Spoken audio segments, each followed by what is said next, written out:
This is VSiN, the sports betting network. The numbers told the story, they always do. It's one of those idiots who believe in analytics. This is a numbers game with Gil Alexander on VSiN. Dustin Sweetelson filling in for Gil Alexander on a numbers game alongside Kelly Bidlin. Thanks for waking up, hanging out with us, and welcome into your Friday. It is technically a football Friday as we'll recap what we saw last night in Canton, Ohio with the Hall of Fame game. We got a fun show lined up for you as we examine the AL Cy Young market. In case you haven't checked, there's a new front runner out in front as your betting favorite. We also have to examine the NFL Week 1 lines, looking ahead to get ahead of some of these moves.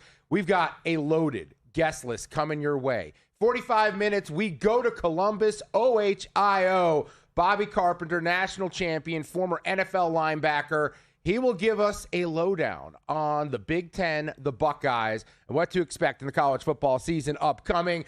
Daryl Moose Johnston in about an hour, or 2 hours, I should say, on the show. No, 1 hour. One hour on the show. NFL on Fox. I went back and looked. He's been calling games on Fox since 2001. You know what? When I was writing down some questions yesterday, I kind of had that same thought. I was like, this has been going on for a long time. I was like, I know he's been in our lives for a long time, because obviously the Cowboys, that's right in our wheelhouse for our age. When they were running on Super Bowls, 3-time winner there. I was kind of like, oh, man, I feel old. That's 25 years. I always do the math. I go, if someone was born the first game that Moose Johnston called, they'd be 25. Yeah. Our coworkers are around 25. Yep. Yeah, think about that. I'm a little upset you just had to lay that out like that.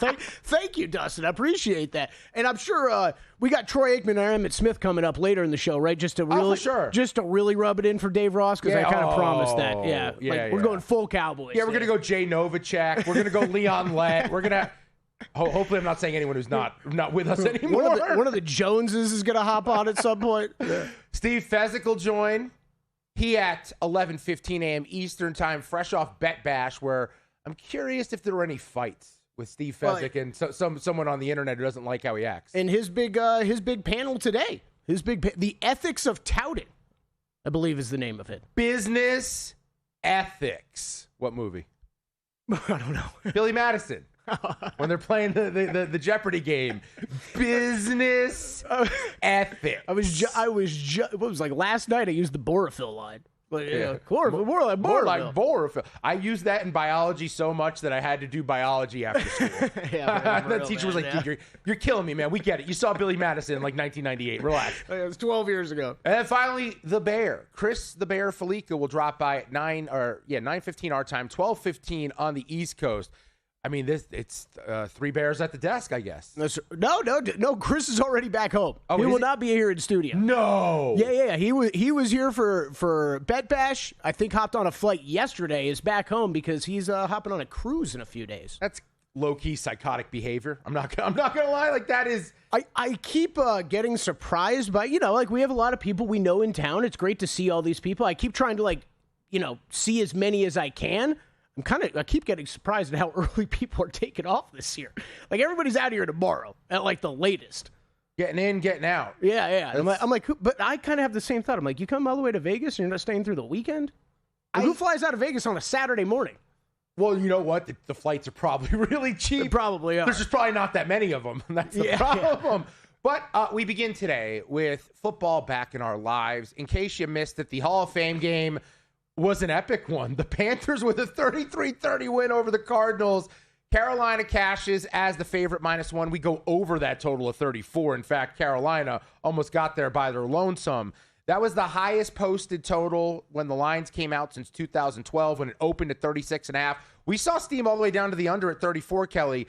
Underdogs, unfortunately, lose last night, but they are still on an 8-3-1 against the spread run, going back to 20-13. The over, though, is now on a 5-0 run after going 7-2 to the under previously in the Hall of Fame game. That was the first ever Hall of Fame game for the Panthers. They pick up their first win and the first cover in the preseason for Dave Canales as the Panthers get the dub.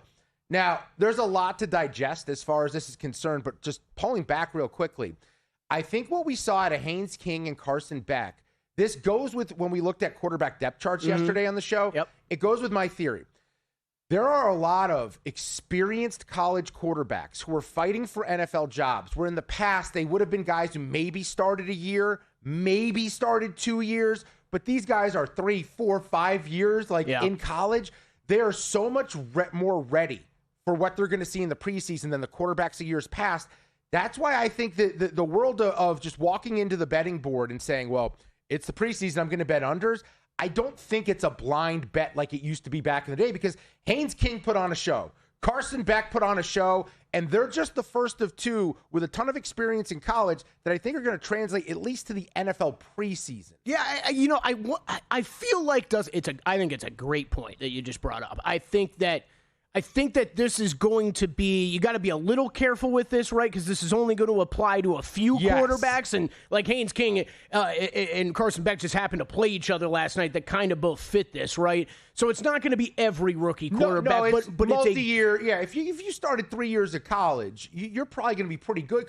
Because you're going up against guys that you're better than. I think it's an excellent point, though, for preseason betting, sides and totals moving forward. How is the changes in college football affecting what we're seeing in the NFL? Might not be directly affecting NFL regular season play right away, right? But preseason games with guys like that, I think it's a great point. Haynes King goes 21 of 34, 180 through the air, 39 on the ground, 2 touchdowns. But the key was the end of the game. Yep. He wraps it up from the 5 with no time left, getting into the end zone, running it in. And every time he ran the football, all I kept thinking was, this is Taysom Hill. This is Taysom Hill all over again. At Georgia Tech, Haynes King was not afraid of contact. No, he was not. He is a fast quarterback. He ran the 5th fastest 40 by a quarterback at the combine, just seconds behind Anthony Richardson. He ran a 4.46. Richardson was a 4.43. I didn't realize King ran that fast. Yes. He is a running back with quarterback skills. I'm telling you, if he can catch the ball, you can use him like a Taysom Hill. And I think that could make Carolina really dangerous with a guy like Dave Canales, who I have a lot of questions about where the Panthers are, what their ceiling is coming into this year, and if they can replicate some of the lucky success that I think they had a year ago. But if you had a weapon like King and it's a wrinkle into your offense and people aren't really sure how you're going to utilize him, if you've got a 2-back set where it's Haynes King next to Bryce Young, if I'm Dave Canales, that's what I'm in the lab thinking about. Now, there's nothing that leads me to believe that that's the direction they're going. But Haynes King was incredible last night, and that was after what we saw from Carson Beck. And I think Carson Beck is probably the big picture story because he has a chance to start real meaningful games for the Arizona Cardinals this year. He goes 15-19, 188 pass yards, 1 touchdown. And I think we're gonna look at it from 2 angles, because I think you have to give him credit for looking the part, but you can also temper the enthusiasm by acknowledging the defense that he was going up against wasn't trying to throw anything exotic at him. Sure. They weren't really trying to show anything. They weren't trying to confuse him, but he still gets credit because he looked composed. He looked the part. He threw some lasers. He took some shots. And I think the big game experience that he went through in college at Georgia and then last year at Miami, it showed itself in this situation as to why he's ready to be a quarterback in the National Football League. Yeah, I think he looked great. I think we're going to say this all preseason. Just be careful what you're taking away from it, right? You know, like you say, you know who he's going up against. It's not who he'd be facing if he ends up starting games for the Cardinals, obviously. But I mean, how can you not be excited about what you saw in that game out of Carson Beck if you're a Cardinals backer or a fan, right? Like, this is you're not counting on a ton from him this year or maybe even down the line. So if he actually turns into something and pans out to be your starting quarterback, that's great. Did it screw up the Cardinals' actual plans, though, and how they're building a roster? Because they did sign Jacoby Brissett to be the starter. No. Gave him more money. No.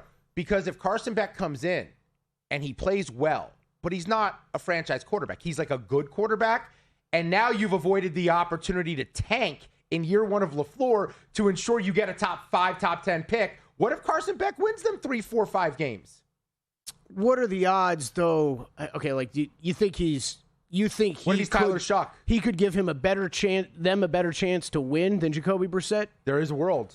Okay, and then I think it's a great problem. Then it works? It maybe hurts you in the draft, but you can't say for sure if he's winning ball games. You can't say in the moment this isn't our franchise quarterback. No, but many of an NFL coach has been fired because they got fooled into thinking someone could be their franchise quarterback, and they were good, but they weren't good enough to take you to the promised land, which ultimately has you back on LinkedIn updating the profile. Yeah, I kind of think if he's good enough to push Brissett out of the way, I'm throwing him in there right now. Find out what I have before I got to go back to the drawing board in next year's draft. Does it? And if it maybe hurts my draft position a little bit, fine, because I need to figure out what I have. You'll still get someone. Yeah. You'll still get someone. He's 25-1 for Offensive Rookie of the Year. I think that's something a lot of people are considering because quarterbacks are going to get an opportunity to put up really interesting numbers. He's going to be throwing from behind when he plays. The question is, where in the schedule does he actually you just take don't over bet that now as the quarterback one? What if Jacoby Brissett is very competitive and they're in these games early?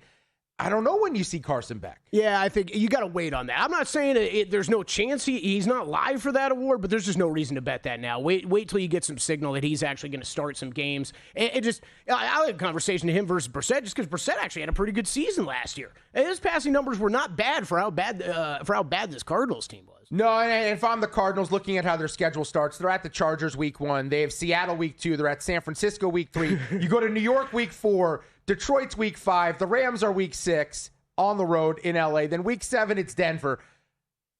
I don't see a soft spot. This is the same thing with Fernando Mendoza, right? You're like, when are they going to get him in? And you pull up the schedule, and you're like, there is no obvious place to put him in. I retract the statement of what if he walks them into 4 or 5 wins. I retract that statement because until week 15, off their bye at the Jets versus the Jets at New Orleans versus the Raiders. I don't know when that first win's coming. Yeah, I don't know either. I don't know when that first win's coming. This just goes back to our fewest wins conversation yesterday. Dolphins, Cardinals, just bet them both. The American League Cy Young market is completely shifted. We'll examine that. Plus, this team can't stop beating the best of the bunches. That's on the other side of a numbers game. Racetrack Television Network brings you every race, from every track, on every screen, every day. With monthly packages starting as low as $5, RTN gives you great value and access to more live HD streaming and race replays than anyone. Visit RTN.tv today to sign up and watch on almost any device, including Roku and Amazon Fire. Use promo code TRYRTN for a 5-day free trial. This is VSiN, a network of sports betting analysts, writers, hosts, and handicappers, all here to help you become a more confident bettor. We broadcast live every day from Las Vegas, the sports betting capital of the world, and from studios across the country, giving you insight from every angle of the action. Take VSiN with you wherever you go with the VSiN Watch app or catch us on streaming platforms and regional sports networks.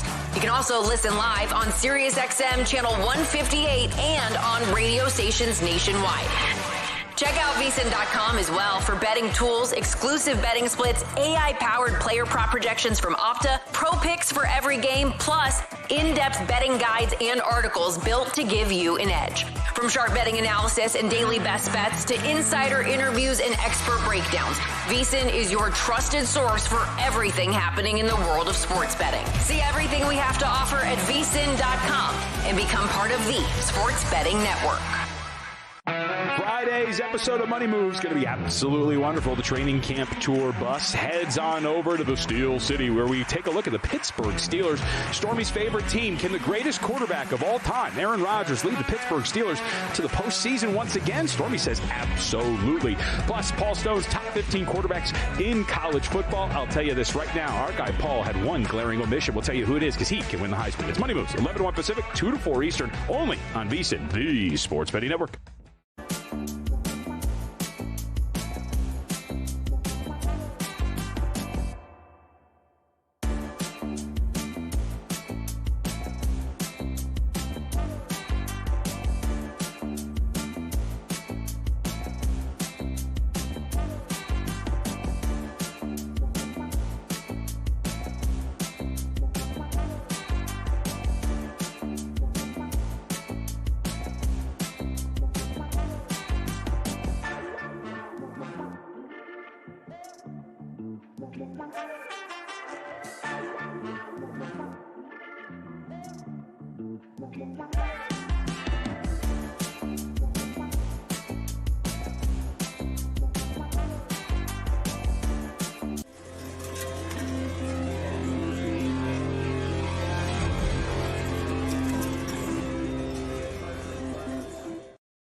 A numbers game on VSiN, the sports betting network. Final stop of the Summer Swede Tour. I'm Dustin Sweetelson. That's Kelly Bidlin. My last day doing the day shift. I will go back to nights on Sunday as Cashing Out returns. And Gil Alexander will be back here on Monday, finally returning to his own program. That's right. Well, we'll see. He's going to be on the air. I am not counting my chickens before they hatch. That's the phrase. You nailed it. Thanks. Yeah, thanks. You nailed it. I believed in you. Stumbling into that one a bit. Until I see Danny and Gil both here in person, not hold my breath. You're all by your lonesome these days. Yeah. That's not cool, man. You've been abandoned in your most important time. You're like Will Smith at the end of Fresh Prince. That's exactly what I told Just Gil looking around yesterday. the room. Yeah, just looking around. That's all cool. my friends. Well, he's gallivanting around San Francisco. Yeah. You're taking off for your own bright new show special. Coming back. Going back to my old life. My watch has ended during the day. They're like, banish him tonight. Banish him to the night watch. Ooh, that might be a segment, the night watch. That's a good call. Because I can do Game of Thrones shtick. That's all I want to do. By the way, real quick, I'm not Paulie Howard. I'm not a movie expert or TV show expert where I watch everything. There's also odds for all this stuff these days. I am trying to watch House of Dragon. I'm trying to watch season 2 still. Yeah, you brought this up the other day. You're not a big fan, huh? It's garbage. Yeah. So someone tell me it gets better. I think it's one of the worst shows I've ever watched. I did the other day. It gets better. It does? It gets better. The problem is I up until the point where you're at, I would have said the exact same thing as you. But I'm basically caught up. Is it great? No, it's not great. It's okay.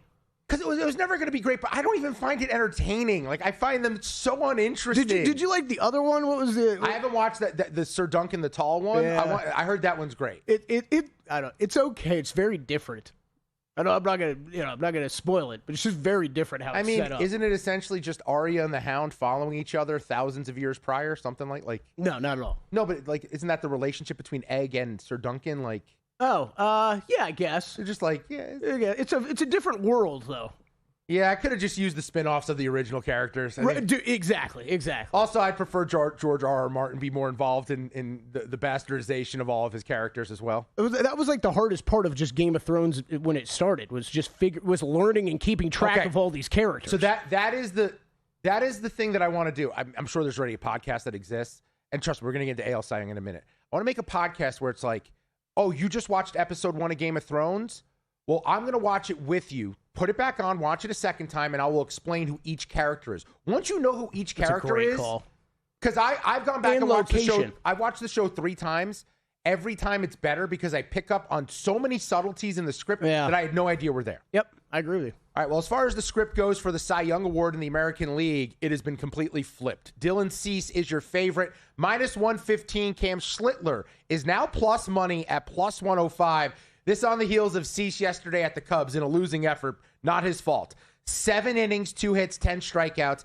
ERA's down to 2.28. He just barely trails Schlittler there. Since the start of July, 43 innings, 56 Ks, a .84 ERA, and a .67 whip. And yesterday, we talked about this market, and I was dead wrong. I said, I'd probably still ride with Schlittler. My concern was, I think Toronto wants to get Cease this award. I think they want to push him for it because it's all they really have to look forward to. But the other element that I should have considered a little bit more in the moment is the reason I've been hesitant to believe in Schlittler is the innings limit. Mm-hmm. And it's less about believing in Schlittler in a minimal way about finishing the season strong with the innings. It's more about I need to believe in Cease in a better way. Right. Because Dylan Cease has done this before. He's pitched into late August, early September, towards October baseball in meaningful games where he just knows how to condition his body for this. Cam Schlittler's going through it for the first time. That's why I believe the market move is correct. That's what it's indicating to me, that the bookmakers believe that Cam Schlittler, as this season goes on, with the Yankees, who desperately need him to be an ace once October comes around, not just managing his innings, but the potential for him to falter here because his arm is doing things it's never done for this long a period of time. Yeah, it's going to be interesting to watch. I think you and I kind of hit the point the other day, right, where it was, can Cease do enough to beat out Schlittler? And now we see that he is, and this number's starting to move. Well, real quick in the game, the Cubs won 3-2 in 11. I'm not sure if you saw this, but Alex Bregman hit a 2-run home run in the 9th to send it to extras. I believe the Cubbies were down to their final out in that spot. Mm-hmm. And then PCA stole third in extras and on a throwing error was able to score and walk it off in the 11th. Another example of PCA doing MVP things, making it happen on the base paths. He has significantly more steals than Shohei Ohtani. And again, I have no skin in this game. I do not have anything on PCA to win MVP. He's minus $1.20. He is the favorite. That is another example there of what he's bringing to the table right now, something that Shohei can't do. And big picture, the Chicago Cubs are now down to 13-1 to win the World Series. Bet them after the deadline earlier this week at 20-1. I still think they're worth a look at 13-1. This is where I want a team to start getting hot. We are at that point. We're approaching the middle of August. By next week, we'll be there. Chicago's got a little bit of an injection of energy because of Gossman, because of Holmes, the moves they made at the deadline. But this is a group that just needed some arms. They've got the bats. They've got the defense, something that everyone completely overlooks. I'm buying the Cubbies, man. I said it out on Tuesday. I'll say it again. This team is different than they've been all year, and the vibes couldn't be more immaculate. Yeah, this is, I'll just bring it up right now. I know we're going to talk about it later, but this most wins in August market, this is crazy so far, where we're at. I mean, you got Red Sox 5-0, Braves 5-0, Cubs 5-1, Phillies 5-1, Rays, Reds, and Tigers all 4-1 to start this month. So if you got a bet going this month, God bless you, because there's some good teams there with some good records out of the gate. Well, speaking of crazy wins in the Red Sox, they won 12, 11, and 13 innings. Caleb Durbin hits the walk-off in the 13th. They were down 1 in the 9th. They were down 2 in the 10th. They were down 1 in the 11th, 1 in the 12th. They still came back and won it. They extend their winning streak to 8. They're 26-3 their last 29 games. On June 25th, they were 33-46. They are now 63-51. They just swept the White Sox. It's insane. That is the 6th straight sweep over a first-place team. This is one of the biggest anomalies you're ever going to see. I'm going to be wrong, and I'm going to be wrong loud about them if they make a run here. And by the way, there is a rumor, or at least news circulating, that Garrett Crochet could return as a reliever for them because he may not be able to be stretched out as a starter. They could inject that into their bullpen, which is already awesome. Garrett Crochet giving you 1-2 innings, throwing 101. Roman Anthony could return at some point, maybe. This Red Sox team is doing historical things right now. And yesterday was an example like the Cubs. Sometimes it's just a team of destiny. What's the exacta pay if we go Cubbies versus Red Sox in the World Series? The two teams most of our childhood were cursed and couldn't win one. That would be a fun one for us to watch.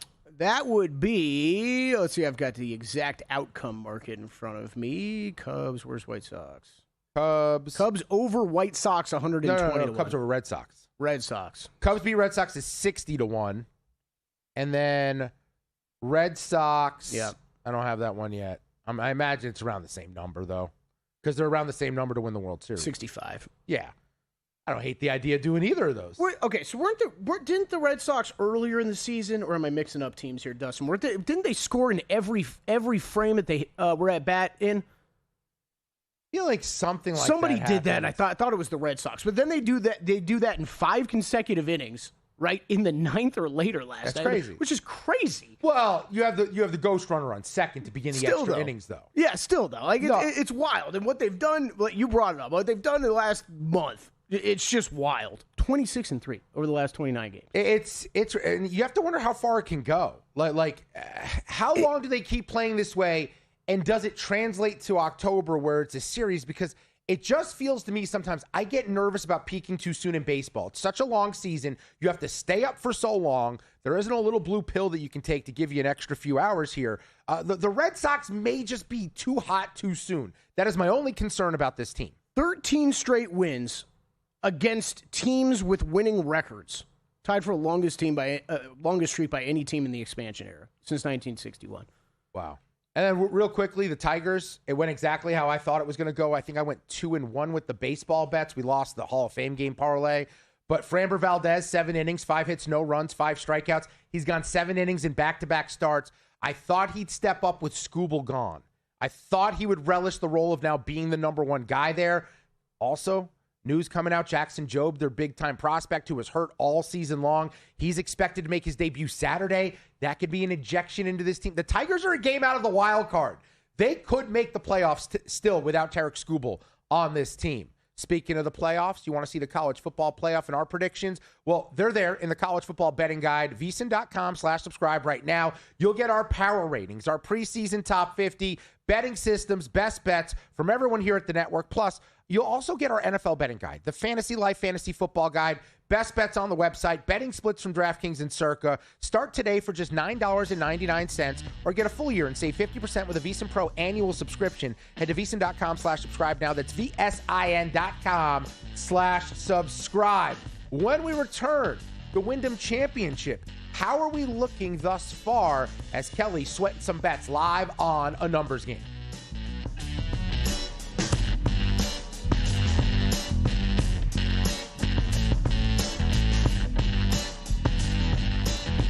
Biggest contest we've ever seen. Seriously, what's the guarantee? They're still talking about it. I think it's time to put the rumors to rest. Showtime. $30 million. $30 million? $30 million? $30 million? That's $30 million guaranteed. 3 contests, multiple ways to win, no rate. Entry starting at $1,000. Enter in Nevada, play from anywhere. Elevate your sports betting game with VSiN's exclusive betting splits. Stay ahead with real-time market trends and track bet percentages on any matchup. Then uncover the edge by comparing them to the amount of bets placed to find out where the sharp money is headed. Upgrade to VSiN Pro to access betting splits, live odds, line moves, power ratings, and in-depth game analysis. Go to VSiN.com/pro to join VSiN, the sports betting network.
This is VSiN, the Sports Betting Network.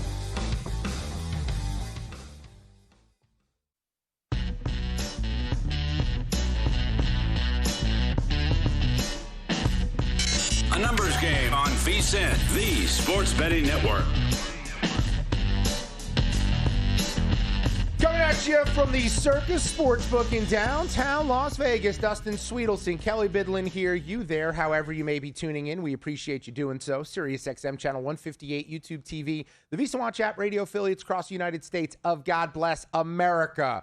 15 minutes away, going to Columbus, Ohio. Bobby Carpenter checks in, previews the Buckeyes, the rest of the Big Ten in the college football season that is forthcoming. Also, top of this hour, 30 minutes away, Daryl Moose Johnston, three-time Super Bowl champion. How will his Cowboys do this season? Second year of Brian Schottenheimer. As Dave Ross, I'm sure, is going to be tuned in, locked in, ready to go. Oh, yeah. Dave's weekend is not starting until our show is through. We have the NFL Futures Draft coming up later this month we're going to do. We all made fun of Dave Ross last year. Over, under 3.5 futures related to the Cowboys for Dave Ross in that draft. Did I set the number too high? 2.5? Let's go 2.5. No, I think you did a solid. No, if it's 2.5 overs, like minus 170. So 3.5 is the number. 3.5 is the number. Well, then the under's juiced heavily. He wants the over. He wants NFC East. Like, I think exactly 3 is a very good chance. He wants either Dak MVP, but I think someone will fight him for Dak passing yard leader. Yes. I think that's the challenge for him. Can he get those? Weren't those that one a Joe Burrow passing yards leader, like the first 2 to go last year? It was like a race on Bengals and Cowboys offensive stats. No one knew the strategy. And then Patrick Maher won because he hit, I think, 1 or 2 of his win totals. And he also had a bomb. Jonathan Taylor lead the league in rushing touchdowns, I believe. So, everyone was so, obsessed with getting certain ones. But the reality is you had to hit your favorite of, the longer shots. You couldn't go. People were going way too short with some of their futures. Yeah. The strategy has to be go all or nothing.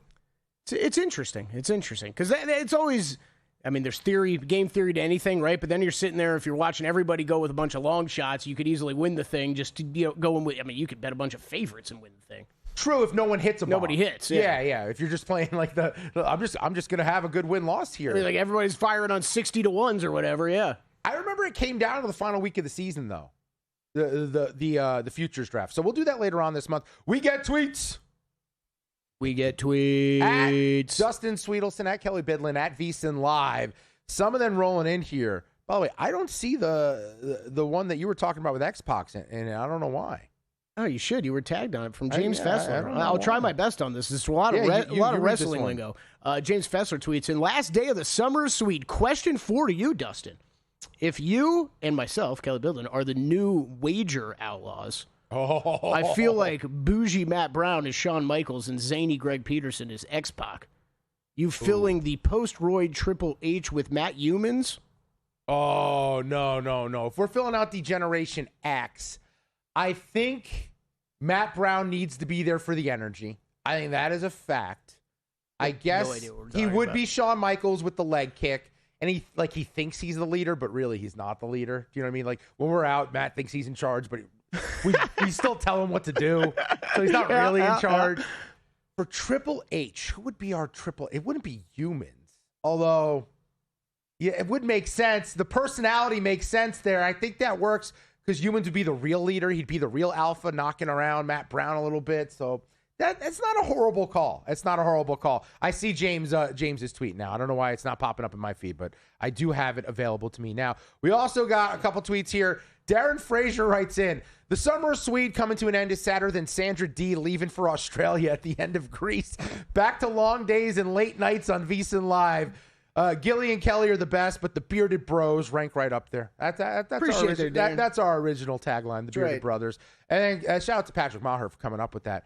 Chris Heath, unless he has some make-the-cut parlay, he's sweating. The sweat doesn't come till Sunday. That's in reference to me saying you're sweating out the Wyndham Championship. Correct me if I'm wrong. Once an event begins, you are technically sweating out the bet. For me, yeah. That's that. Yeah, that would be. Now accurate. I sweat when I tie my shoes and when I eat, so it's a little bit different here. I don't know. I mean, it's the same thing as Are you sweating in the second quarter of an NFL bet? Yes, I am. So once yeah, the game starts, your sweat. Well, how's the sweat going? Get us updated on where we stand. Currently, Ben James, which sounds like a Caucasian version of Mike Jones. He is your leader at 11 under. Thigala is 9 under, tied with Alex Noren and Bo Hostler, a name I've never heard before, who has not teed off yet today. Then it's Chad Ramey, Max Greiserman. Sounds like people are at my bar mitzvah. Yeah, Greiserman, What is going on here? I don't know a lot of the names at the top of this board right now. Yeah, it's a lot of long shots. Ben James, he's been playing some good golf here recently. But yeah, 11 under par. He's got a 2-shot lead right now. Thigala, Noren, a little bit more familiar names to people. Thigala had a bonkers first round yesterday, front 9. And then you've got Bo Hostler. Look, good player, established player, not anything crazy to write home about. Max Greiserman as well. Doug Gims had a good run here recently. He's through 14. He's at 7 under par. You've got 4 guys there at 7 under. Live odds for this thing, outrights. Benjamin James is your favorite, plus 245. That feels entirely way too short. Bo Hostler plus 880. Sahith Thigala plus 890. Davis Thompson then 18-1. Tom Kim 22-1. He is on my outright card. Has not teed off yet. Probably where I would direct people to look if they wanted to get in live. I have not added anything though from day one. Well, how weird is this event specifically? Because it's not about the big bombers. It's about the iron play. Right. And to me, my thought would be is like guys who are good with their irons are usually consistently good with their irons. Yes. So the opportunity to find these adjustments, once someone has a good first day, don't you feel like they have a chance to hang on there at least at the top of the board? They do. The problem is this is such a scoreable course, Dustin. It's just so you can make up ground if you're playing from behind, you can change your strategy and just take a few more chances. And with this is a course, and you set it up well. It is a second shot golf course. Approach matters the most, but where you always see the stats that matter at the end of the tournament, it's putting. So the guys these are relatively easy to hit fairways. We talked about it on Wednesday. You're going to get yourself in trouble if you're spraying it off the tee. As long as you're accurate off the tee, though, you have quality and you have a quality approach shots in, you got to get up there and make putts. That's what's going to end up deciding this event. This is why you've seen so many long shots win it over the years. And yeah, kind of your point, if you're consistent with the irons, you can get hot with the putter, anybody can go win this thing. The numbers game. I'm Dustin Sweetelson in for Gil Alexander today on the program. Kelly Bidlin alongside, as always. We're going to take an ADHD timeout for a hyperfixation from me. The name Hideki. We had Hideki Matsui. We have Hideki Matsuyama. By the way, he's bogeyed 3 holes in a row. Since, really? Yeah. Oh, he was off You to got a bets really good against start. him, right? I'm in a contest against him. Yeah.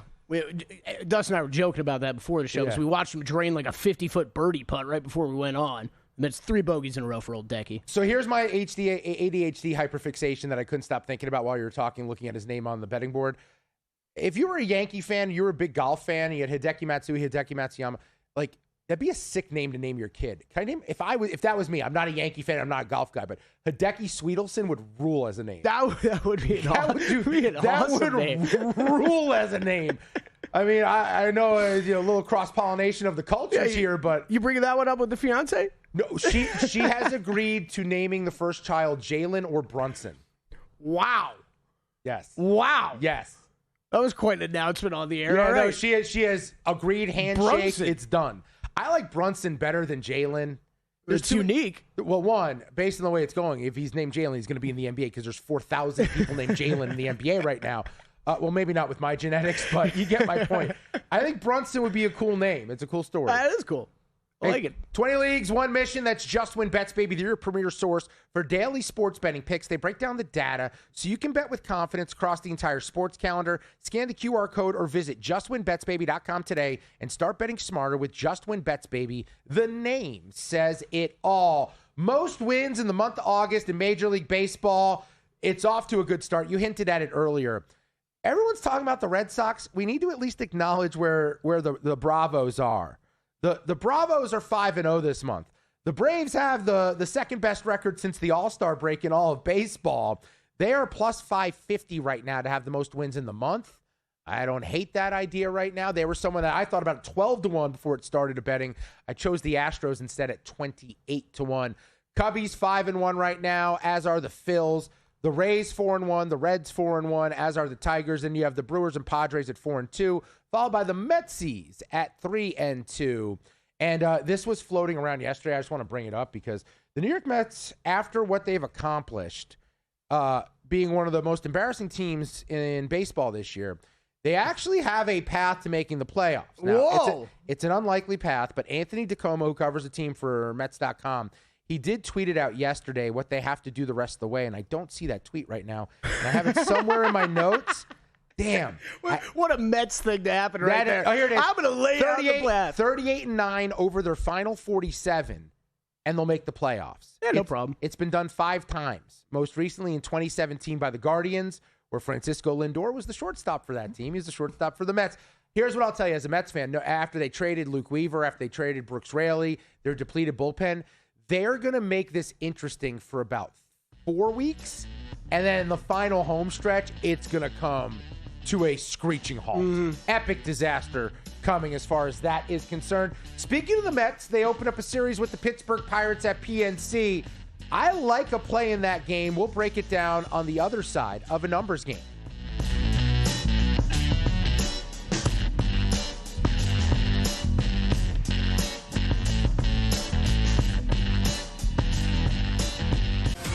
Week 10, Circus Survivor. And this weather is giving a few people concern. We've been saying it for 2 months. Week 10 is a problem. Upset alert. You see the Bills. You ever get that feeling when things start to go wrong for your team? God bless these people. I can't believe nobody's had a heart attack. Any given Sunday, anything can and will happen. If you're going to go down on your terms. We're getting that gauntlet. And I think it's going to get pretty tough at this point. Wednesdays at 9 p.m. Eastern, only on VSiN. Your favorite VSiN shows and personalities are now available to download as podcasts. Catch every hour of our live broadcast with VSiN Best Bets, or find your go-to show and download it directly. Get instant reactions to last night's games, sharp analysis on today's biggest matchups, and everything in between. Whether you're commuting, working out, or just catching up, VSiN lets you take the action with you wherever and whenever you want. Search VSiN on your favorite podcast platform and get in on the action with VSiN, the sports betting network.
A numbers game on VSiN, the sports betting network.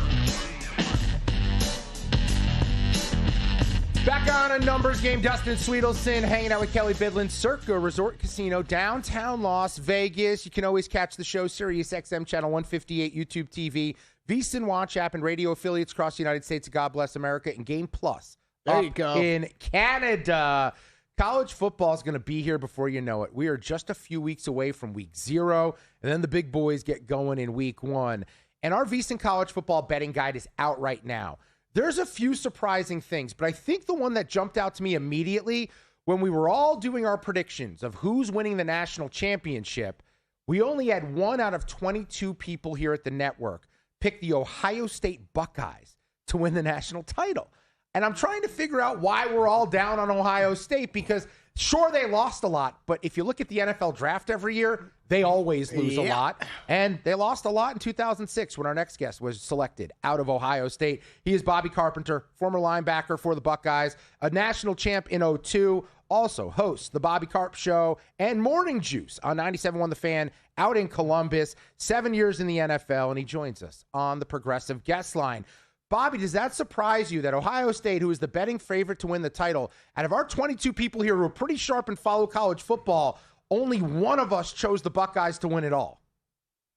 Yeah, it's interesting saying that. You mentioned college football is almost here. I mean, heck, most teams have started. I was just leaving Ohio State's practice right now. And, 1 of 20, I mean, I guess if you look at it and you're trying to find value, there's not a lot of value usually on the odds-on favorites. So you try to find, obviously, something alternative of that. But, I mean, this is just who you think's going to win it. I'm curious, who was the number 1 team picked or the team most picked by all your analysts? I believe 7 went with Notre Dame. There was a tie between Oregon and Georgia at 4 or 3, I believe. It's interesting. I like Notre Dame a lot. They've got a really good team with C.J. Carr. Marcus Freeman's doing a great job. They lost some, but they returned a ton. But the reality is in this, it's really hard to figure out exactly what these teams are unless you really know them and you've been able to be around them and see them in spring ball, just because this is unlike it ever was before. Ohio State added 51 new players between high school players, some of which are going to contribute and play, and then a lot of transfer portal players, most of which are going to contribute and play significant roles. So it's really hard to kind of figure out with some of these teams the level of integration they have and the speed of assimilation, how that works. And when you're like Ohio State or Texas, you play each other week 2. Like, you've got to make sure the guys you brought in are greased up and ready to go from the jump. Now, with that in the 12-team playoff, Ohio State's got an incredibly difficult schedule this year, which, I think that might play into why, people think they might not be able to win a national title. And, that's a real concern. But also I think it does kind of test you and prepare you, should you come out of it healthy, that you're better positioned to be ultimately be able to go make a run in the CFP. And the defense lost a lot, right? Sonny Styles, Caleb Downs, Arvell Reese, they're off to the NFL. But I want to start with the offense. I got to tell you, Bobby, I thought Julian saying, when I look back on last year in my head, I went, he was good. He was a good game manager. The numbers are a little bit more eye-popping than I thought. I mean, he had a really good year, first year as a starter, 3,600 yards, 32 touchdowns, 8 interceptions. Do you believe there's an opportunity for him to elevate his game this year and be like a true quarterback that we're used to seeing at Ohio State that puts on these dominant showings? Well, it's ironic that you bring that up, and a lot of people kind of look at it where, I mean, he was a Heisman Trophy finalist. Yeah. People talk about him being a game manager. He was in New York, and I think early on, and especially people who watched the Texas game last year, and I think both him and Arch, like Sark and Ryan Day, both of them were trying to keep the reins on those guys and not put them in a position to lose the game. As the season goes on, you begin to trust your first-year starters more, and I always love to go back to this old adage of Bill Parcells that he only liked to draft quarterbacks that had started for at least 2 seasons, ideally 3, because returning with expectations, I think, matters. And people go back and watch, like, okay, well, you're the guy now. It's not a quarterback battle. You're not a first-year starter. You're expected now to elevate the players around you and elevate your team. And I felt like watching Julian through the spring, seeing him through the summer, he has a more demonstrative tone to him. He looks to be more in greater control of the offense, and I think they're going to let him do some things. And, for guys that just arrives here on the transfer portal or freshmen, like all they know is Julian saying starting quarterback, Heisman Trophy finalist. And so I think there's a level of cachet and understanding that that they have around him where, he's becoming more that alpha dog, and I think he's embraced that role. And I think they've tried to develop him in it. And so I think he can get better. He's got great receivers. They're going to tweak the offense a little bit with Arthur Smith, but I think those numbers could improve even more. Yeah, Bobby, I think big things expected from him. We talked about some of the turnover on the roster, though. Is there a position group or a couple players that have really stood out to you so far that you think are going to surprise some people once the season starts? Yeah, you start looking defensively, which is where they lost a ton, and you have 4 guys that are in the top 40 picks, 3 in the top 11. I really like at linebacker Peyton Pierce, who played a decent amount last year. He's going to be the guy that takes over as a signal caller. He'll be good. Jalen McClain returns, and he was kind of never got the credit he deserved because he's playing beside Caleb Downs last year. And so him at safety is going to be big. They pair him up with Earl Little, who's a very dynamic player. And so that should be really exciting to see what those guys can ultimately do. And then, offensively, trying to figure out who this, their third or second receiver opposite of J.J. Smith, who that is going to be awesome to see because, they've got, some freshmen coming in, Brock Boyd, Jaquaden Guilford, like those guys are really good. Chris Henry is in the mix. They brought in McEwen from UTSA, who can blow the top off the defense. Watched him hit some deep balls today. So they've got a lot of opportunities to be able to do that stuff. And there's some guys that I think you're going to be pleasantly surprised when you see them out there that may not be not household names today, but will develop into that here in the coming weeks. Yeah, and this defense under Matt Patricia, super versatile with guys like Kenyatta Jackson. You mentioned Little coming in from Florida State and Alabama. They always have corners. They always have pass rushers. On offense, if I was to give you the option, Heisman Trophy ceremony, we talked about Sayin being there last year. You think it's more likely Sayin's there, or do you think Jeremiah Smith in his final season with the Buckeyes, he winds up being a Heisman finalist? The thing is, I don't know if you can decouple those, which is crazy because if Jeremiah has a good season, like Julian he's throwing him the ball. And so I think it's a little circular reference. If Jeremiah goes, I think Julian is definitely there. And I think that there's a good chance that he might be the Heisman Trophy winner. I know Jeremiah's looked at it. His goal is to get there. As a non-quarterback, like that's kind of the apex. I mean, Devontae Smith won it. I get that. But, you do with it what you can. I would say it's more likely that Julian goes just because when you look at it historically, I mean, most of the guys that get there are quarterbacks. And so probably 2/3 to 3/4 are. And so I'm going to roll with the QB just simply off the numbers. Bobby Carpenter is our guest, former Buckeye great, national champion 02. The Big Ten, Ohio State is plus 180 to win it. Indiana's 2.5 to 1. Oregon's plus 260. Who scares you the most between those two at the top? It's really interesting. I'd probably have to say Indiana because they beat Ohio State last year. They were good. They've got a lot coming back.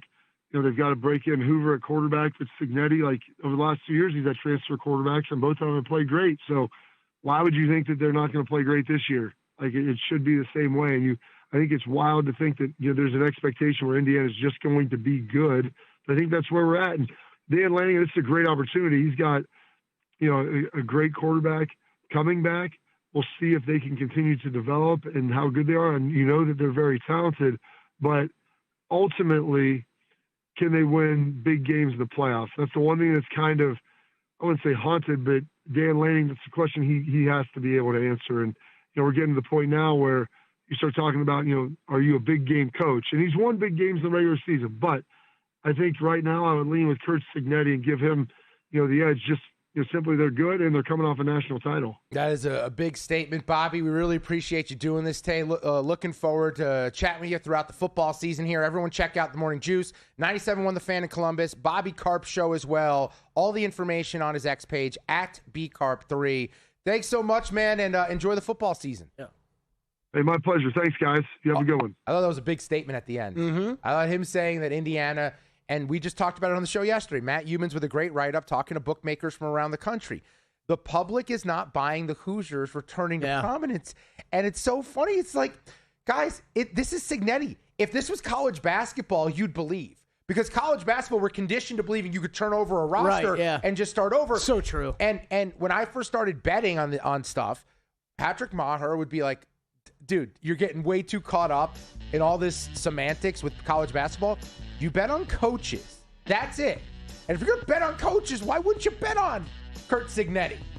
So that's my thought there. We're going to kick it to the National Football League. The rest of the NFC East has improved. Are they good enough to not